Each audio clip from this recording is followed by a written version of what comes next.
Mysterious Incident of the Dog in the Nighttime by Aiden, Zach, and Brendan. And this is my part of the project.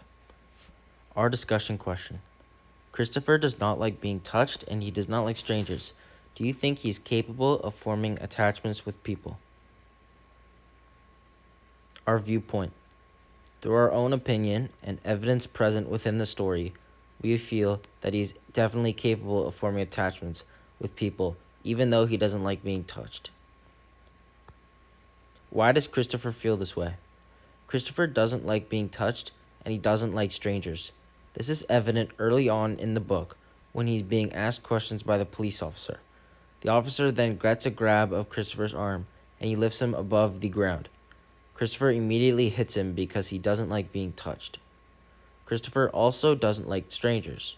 This is evident when he mentions later on in the book that he doesn't like them because he has never met them before and he doesn't feel comfortable. How can he do it without being touched?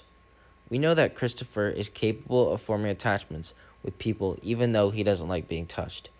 The main example I found of this in the book is that when he and his father are at the police station, they created a different way to show affection for each other. He held up his right hand and spread his fingers out in a fan. I held up my left hand and spread my fingers out in a fan. We made our fingers and thumbs touch each other. We do this because sometimes father wants to give me a hug, but I do not like hugging people, so we do this instead. And it means that he loves me. This is a quote from Christopher in chapter 31. This is a clear example of on how, even though he might not like being touched, he has came up with ways on working around this and still being able to show affection. How can he do it with strangers? For this one, I couldn't find any specific evidence on how he has been able to, but from the little I've seen, I still think he is able to form an attachment with strangers.